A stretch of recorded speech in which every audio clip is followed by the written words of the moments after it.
voice that's mean, asking those questions that you never seen. He's got that fire, burning bright and clean. Andrew Keen making waves, break the routine on the Keen on show. He brings the heat, asking the minds, digging deep till they bleed. No sugar-coated truths, no lies to deceive. Andrew Keen, the master of the interview beat. He's got the knowledge, he's got the flair, challenging ideas with a fearless stare. With every question, he's uncovering what's there. Andrew Keen, the truth seeker, he's aware. Hello, everybody. We are at the end of May. It is Tuesday, the 28th of May, 2023. In a little over a month, there's going to be a general election in the United Kingdom on the 4th of July of all dates, American Independence Day. Perhaps Britain never really recovered from losing its most valuable colony. As always, lots of drama. The news today is that the shadow chancellor of the Labour Party, a woman called Reeves, has suggested that Labour is the party of business. Conservatives, of course, have always been the party of business, particularly associated with the great figures in the party, Margaret Thatcher, for example. And thinking of Margaret Thatcher, our guest today, Sir Tim Lankester, knows all about Margaret Thatcher. He was her private economics secretary in 1979 when she first came to power. And Tim Lankester has a new book out on Thatcher's economic policy. It's called Inside Thatcher's Monetarism Experiment. Tim Lankester is joining us from North London, Camden of all places. Tim, how do you feel in Camden, surrounded by all those socialists? Well, we feel okay. Our Member of Parliament is Keir Starmer, the leader of the Labour Party, and likely to be the next Prime Minister. So I think we feel quite good about him. Tim, you might introduce yourself more fully. You had and you continue to have an illustrious career. You began as a civil servant, which means that you were an unbiased advisor to both Labour and Conservative ministers. You began, I think, in the Callaghan government and continued in the first Thatcher government. So what does a civil servant mean to you, and what was your career all about? Well, actually, my career started in the World Bank in Washington, and then I lived in India for 4 years. But then I joined the British Civil Service. In Britain, the civil service is non-political. We work for governments of any party, and we try to provide dispassionate advice to the government of the day. One thing is interesting, Mrs. Thatcher she always respected the non-political nature of the civil servants who worked for her. She never asked which party we voted for. She respected that, and I think she felt she benefited from the non-political civil servant. A bit different from the United States, where when governments change, all the top people are switched and move on. In Britain, the top civil servants and the middle-ranking civil servants, and I was a middle ranker, stay on. And so I worked for James Callaghan for his final 7 months in power, and then I worked for Margaret Thatcher for the first 2.5 years. Before that, I was a Treasury civil servant working on macroeconomics and other economic issues. Culturally, what was it like going from Callaghan, James Callaghan, the last Labour Prime Minister of the period, it seemed a very dour man, very much of a traditional Labour man, going from Callaghan to Thatcher? Was it going from darkness into bright sunlight, perhaps too bright sunlight? Yeah, I think that's a good way of characterizing it. It was a revolution. Callaghan's government was falling apart. The trade unions whom he had relied on and supported in his political career fell out with him and effectively brought him down through multiple strikes. And then Mrs. Thatcher came in on the largest majority since the Second World War, and she got to work in a very, very positive positive way. And it was a very exciting time working for her in those first few months. We've done lots of shows, Tim, on what now has become known as neoliberalism. One with the Cambridge University historian Gary Gerstle has written a really brilliant book on it, The Rise and Fall of the Neoliberal Order. Your book is on monetarism. Are monetarism and neoliberalism, are they the same thing? What do you mean by monetarism? I don't think they are the same thing. They tend to be conflated in the public eye. But monetarism is a very specific doctrine which says that the cause of inflation is always excess money.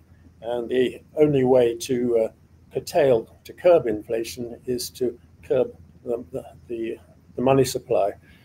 This is a doctrine that came out of Chicago from Milton Friedman, and it captured the hearts and minds of Margaret Thatcher and her inner circle. It didn't work out well, as I can explain. Over the long term, there has to be a link between money supply and inflation. But in fact, over the short term, over 2 or 3 years, the correlation is limited. The relation between money and prices over the last 50 years, but particularly over the last 50 years, has been really quite unstable. And yet the doctrine relies on the stability of the money supply. And so when we tried to implement this doctrine, it simply didn't work because the money supply went all over the place. And in trying to bring it down, we caused an excessive deflation of demand, which in turn caused a massive recession, the doubling of unemployment, unintended. Inflation did come down, but it wasn't because money supply was controlled. It was because there was a large recession. Now, many of these problems, Andrew, had been predicted by leading economists on both sides of the Atlantic: James Tobin at Yale, Paul Samuelson at MIT, Bob Solow, James Mead at Cambridge, all considered monetarism a faulty doctrine and that it is extremely risky. James Tobin, my professor at Yale, called it a risky experiment. And so it turned out to be. Well, we all need a bit of risk, don't we? I mean, you noted that Mrs. Thatcher was a remarkably dynamic woman. We've done some stuff on the 70s. I'm not sure if you're familiar with Helen Thompson's book on the 70s disorder, about the inflationary times, politically depressing, dark, lots of strikes. So when Mrs. Thatcher came to power, even if this monetarist experiment was a failure, was this failure in its own way a kind of success? Did something need to happen? Did she need to hurl something into the fire to change the country? Something had to happen, definitely. But it wasn't monetarism. The 1970s has been a very bad decade for the UK. The Conservative government of Edward Heath was brought down by the trade unions. The Callaghan government was brought down. Every decade, though, Tim, is a bad decade for the UK in the last 100 years, isn't it? That's not true. I don't think that's true. I think the late 90s and early 2000s were pretty good decades, and the late 80s, after Thatcher's reforms on the supply side started biting. So I don't think that's true, but the 70s was certainly a very bad decade. So something had to change. The view at that time by many economists was that the so-called orthodox policy of spending money in order to create employment was no longer working. But the real problem, Andrew, was that the labour market was extremely inflexible. The trade unions at that time were extremely powerful, and as soon as any government tried to reflate the economy and create lower unemployment, we got more inflation. The situation is totally different today. I think the power of the trade unions has been excessively reduced, but certainly one of the most important things that Mrs. Thatcher identified and took action on was to curb the power of the trade unions. That was necessary. It was painful. And as a result of those actions, in due course, it was possible to run the economy at a higher level than it had been in the 70s. One other headline today, as the UK election heats up, is that Labour's David Lammy, the shadow foreign secretary, so a senior Labour person, described Mrs. Thatcher as a visionary. Has her shadow lain over the last 50 years of British politics, for better or worse? You mentioned the 80s and 90s, where maybe economic policy was more successful, but even that of the Blair governments, they seem to be deeply impacted by Mrs. Thatcher. In terms of your new book, Inside Thatcher's Monetarism Experiment, you talk about the legacy. Is this a 50-year legacy, Tim? Well, I think a lot of people, although Mrs. Thatcher continues to be a divisive figure in many quarters, I think many other people look back on her character and her achievements with a great deal of nostalgia. You know, she was Prime Minister for 11 years. We've had 5 Prime Ministers in 8 years. She created a stability in Britain that we hadn't had for many years, and we haven't had since. And she, for all the problems that were created by monetarism, and they were, you know, the unemployment and the loss of manufacturing. In fact, the supply side of the economy did perform much better as a result of the reforms, the liberalization of the financial sector, curbing the power of the trade unions, joining the single market. She was a champion of the European single market, which sadly we've now left. So all these things, I think people do look back on her fortitude, her sense of public service, her sense of public ethics, her discipline, her commitment to doing what she thought was right, and in many ways, what she did was correct for the country. My book focuses on the rather sad story at the beginning of her administration, when she adopted this strange doctrine of monetarism. It didn't last that long. After 2 to 3 years, it was abandoned after it became clear that it wasn't working. You sound a little bit nostalgic for her. What was she like to work for? Oh, she was tremendous. I mean, I really enjoyed working for her. She was, first of all, she was extremely kind and caring of her staff. She was a delight to work for. One had to admire her self-discipline, her commitment, and all those other things. There were aspects which were more difficult. She liked talking to people who agreed with her, particularly on economics. She was reluctant to talk to people, particularly economists, who she thought were critical of her policies, and I think that was one of the difficulties. She cut herself off from alternative views. But no, she was an excellent person to work for, and I look back on my time with her with great affection.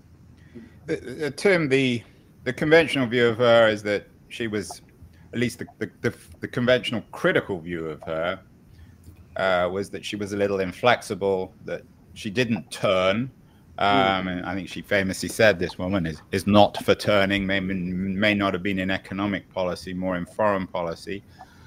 Did she acknowledge that her first monetarist experiment was a failure? Did she learn from that? Because in overall terms, I mean, how many times was she elected? 3 or 4 times. She kept on winning elections. The British economy, as you say, picked up after the catastrophes of the 1970s. So did she acknowledge ultimately that her first monetarist experiment was a failure? No, she didn't. In fact, in her memoirs, she said that the success of controlling inflation was down to the control of the money supply, which was wrong. I think she remained emotionally attached to monetarism. Her Chancellor of the Exchequer, the Minister of Finance, Nigel Lawson, her favourite minister, he described her attitudes as the myth of a monetarist golden age. So, and Lawson was one of the original advocates of monetarism, but at the same time he lost faith in it and he led the abandonment. but sorry, going back to your question, yeah, she did dig in on things. There were times when she should have listened to other people, and in particular in the case of monetarism. But remember, had it not been for the victory in the Falklands campaign, she probably would have lost the 1983 election. Unemployment had gone from 1.5 million to over 3 million, more than doubled. Inflation was still in 1983 about 5-6%, and her cabinet had turned against her in 1981, so she was in real difficulty. But then the Falklands. Could we say, Tim, that fortune favors the brave? Many British prime ministers, probably James Callaghan, wouldn't have fought the Falklands War. No, I agree. Yeah, well, you have to. But you have to. Yeah, I mean, she got it right. But you have to evaluate risk, don't you? And she evaluated risk. She got that one right. We are speaking with very distinguished British civil servant Tim Lankester, who has a new book out, Inside Thatcher's Monetarism Experiment, a book about the failure of Mrs. Thatcher's first experiment with monetarism. We're going to take a short break. I want to thank our friends at Liberties. Excellent new quarterly of culture and politics, dealing with many historical issues. It's not just about culture and politics, a little bit of economics too. Going to run a short feature on Liberties, and then we'll be back with Tim. And I want Tim to look back at his long career in the civil service and international politics to talk about the Britain of the 2020s. So we'll be back in a second. Don't go away, anyone. The noise, there is nuance, insight. Liberties is not just a journal of ideas. It's a meteor of intelligent substance. It's the place to be for engaged citizens. Politics, opinion, substance. Liberties is a triumph for freedom of thought.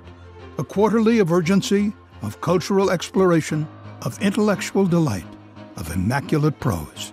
It's invaluable. Subscribe now or find Liberties at your favorite bookseller. And you can subscribe to Liberties at libertiesjournal.com. We're speaking with Tim Lankester. He's actually a Sir, although he doesn't put that on his new book. Interesting new book about Mrs. Thatcher's monetarism experiment, which failed, but nonetheless didn't undermine her political career. Tim, there's an interesting piece. I don't know if you saw it in this morning's FT by Yanan Ganesh, the excellent columnist. He's been on the show several times, on Rishi Sunak, the Conservative leader, and the Conservative dilemma. He asks whether, he talks about the one moment he met Mrs. Thatcher, whether the whole Thatcher experiment was really worth it 50, 60 years later. He talks about the way in which markets scramble established patterns of life. So Thatcher's commitment to monetarism and other radical economic policies undermined British society, didn't really make her a conservative. What do you think, looking back? Was Thatcherism worth it? Did it really make any difference to Britain's long-term decline? Yeah, I think it did. I think without the supply-side reforms that she initiated, we'd have continued to go down. By the early 2000s, we were back up there with our European peers in terms of economic performance.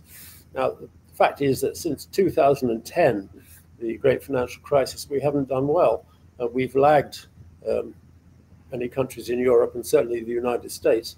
And I think that's down to two things. Firstly, we had an austerity.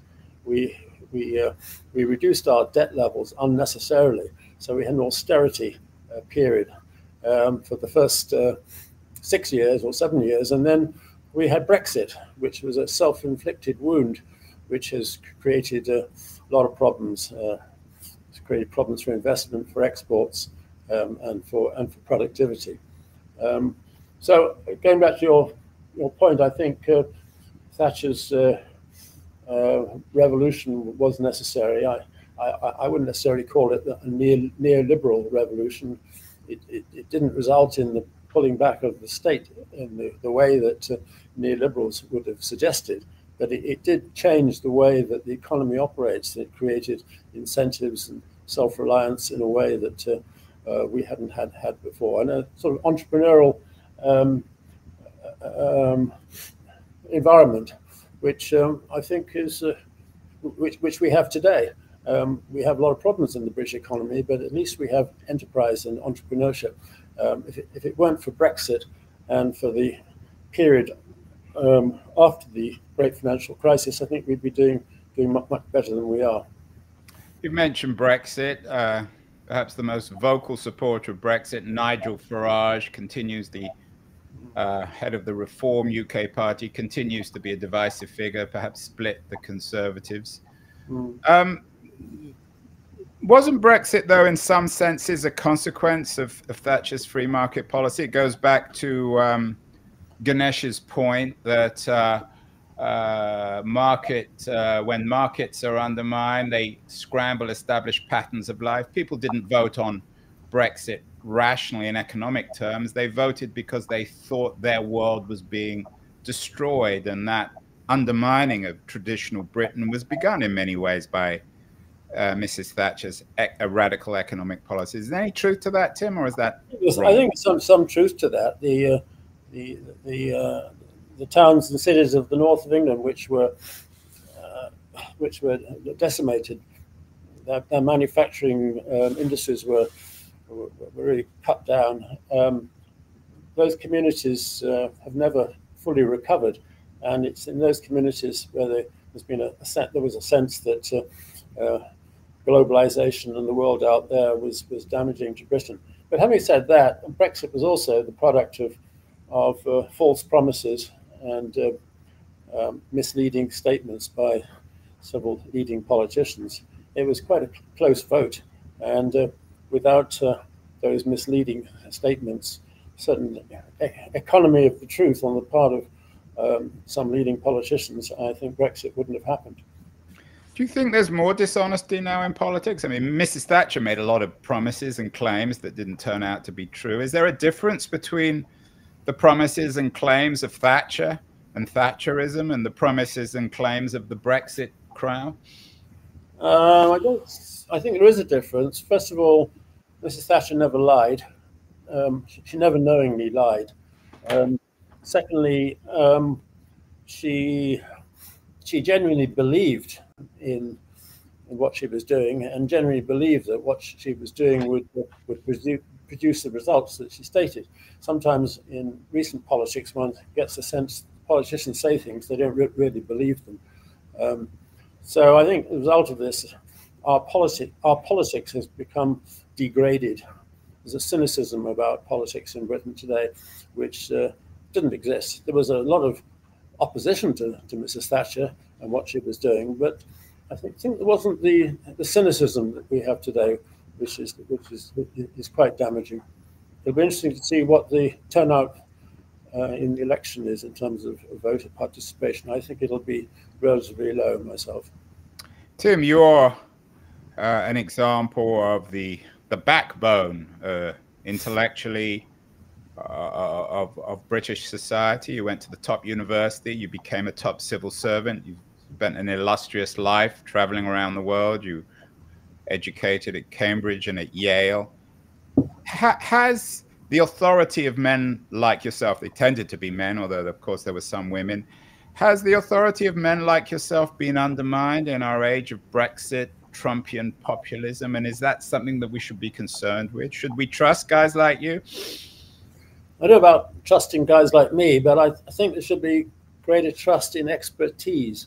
In this country, and I think perhaps in the US, there's been the politicians have tended to criticize the experts, say the experts don't know what they're talking about. My experience is that experts need to be listened to. They may not always get it right, but politicians who don't know about climate change, they don't know about economics, they don't know about health, medical issues, they need to listen. They don't need to, they need to look at, take into account what the experts have to say. And whoever is elected Prime Minister next month or in July, I hope they respect what expertise we have in this country to a greater extent than the governments of the last few years have done. What advice would you give, Tim, somebody just starting out, someone who's graduated from one of the top universities, who now is starting out as a civil servant, giving advice to prime ministers or other kinds of ministers, do they need to be more aggressive in the media in underlining their expertise and authority? How do you fight back against this populism? Well, I think it's for politicians to fight back against populism. I don't think it's the role of civil servants to do that. Their job is to provide dispassionate advice to the politicians. If the politicians won't row back on populism, then I don't think anybody else can. The media can, maybe, but it's not the job of civil servants to do. The job of the civil servants is to be honest and give the very best of themselves, and be altruistic, have a sense of society, and working for the public good. You're never going to earn the kind of salaries you can earn in the city of London or New York as a civil servant, but you're reasonably well paid, and it's a fascinating job, and I think it's worthwhile. Tim, in the US, and you probably don't need me to tell you this, in the US, a lot of the suspicion of what Trump calls the Trump crowd calls the deep state tends to be found in the Republican Party. There's still a great deal of trust, I think, amongst mainstream Democrats in the old-fashioned state and experts like yourself, high-level bureaucrats, public servants. Is the same true in the UK? Is there more trust now within the Labour Party of traditional structures of power and authority than there is in the Conservative Party? I know the Conservatives, like perhaps the Republicans, are split between a traditional and radical wing. Well, we'll wait and see. If Labour are appointed or elected in July, we'll see what their attitude is. But I suspect they will be looking for the civil service to help them, just as indeed Mrs. Thatcher did when she came into power. She was suspicious of the civil service en masse, but she had a great respect and admired individual civil servants who worked for her, often more so than her political advisors. Politicians in this country, they of a certain kind, tend to say the civil service are trying to stop them from doing things. Well, that's not my experience. My experience in government over 25 years was that civil service provides advice and ministers dispose. If the ministers decide not to take the advice, well, that's their responsibility. But yeah. Tim, what do you make of the Liz Truss fiasco a couple of years ago?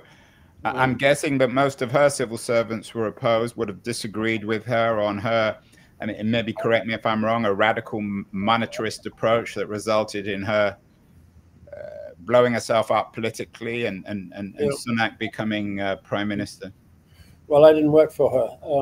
But you certainly wouldn't have been, you wouldn't have advised that policy. Well, by the way, it wasn't a monetarist policy. She decided to announce large tax reductions, an expansionary budget at a time when the Bank of England was struggling to bring inflation down, which was completely the wrong thing to do. You can't grow the economy out of inflation. You have to deflate the economy for inflation. So there was a fundamental contradiction between what she was trying to do on the economic side with what the Bank of England were mandated to do, and of course it didn't work. It blew up the markets, and she left. And the markets pushed back, so it was defeated not by political opponents, but by the market itself. Correct, absolutely. Yeah. So finally, Tim, you're, as I said, a sir, a very distinguished British civil servant. It was a very depressing piece in the Guardian, left-leaning English publication today, about half the students at the UK universities are not going to class because they're disappointed with the experience and forced to prioritize paid work. Things aren't great in the UK, as you've noted. What needs to happen? What would you like to see happen, if not who you'd vote for in the upcoming election? But how does Britain need to reinvent itself and perhaps finally free itself from Thatcherite legacy, get beyond the ubiquitous shadow of Mrs. Margaret Thatcher? Well, I think we need competence, and she was competent. We need a return to competence. We haven't had competent government over the last 10 years. We've had numerous ministers coming and going, and I think most people, the majority of people, are looking for change, and change in the direction of competence. We're also looking for people coming together. There's been too much divisiveness on the part of politicians, particularly on the right, also to some extent on the left. I think, we need hope, and we need a serious government. We haven't had serious governments over the last few years, but we also need some basic things. We need more skills. We need a better education. We need more investment. We need somehow to get back into establishing close trading links, at the very least, with Europe. I think as long as we remain very much outside Europe, our economy is going to continue to struggle. It's striking that no party, except the Liberal Democrats, the minority party, none of the major parties are prepared to talk about going back into Europe, and I think that's quite disappointing. But eventually, I believe we will have to go back if we're to prosper in the years to come. You don't sound very enthusiastic or optimistic, Tim, about the Britain of the 2020s or even 2030s. Well, it's a great place to live. I can tell you, if you're reasonably fortunate like I am. Well, if you live in Camden Town. London is the greatest city in the world. I've lived in a number of capitals, and this is a great place. So despite our troubles, we are rather introspective, in this country, Andrew. As you know, we look at our neighbours a lot. We'd like to do better, but it is actually a pretty amazing place, culturally and in every sort of way. So, yeah. Well, Tim Lankester, Sir Tim Lankester, the author of Inside Thatcher's Monetarism Experiment, thank you so much for appearing on Keen On. As always, a real pleasure and honor. We'll have you back to talk more about the future of Britain in the late 20s. Thank you so much, Tim. Thank you so much, Andrew.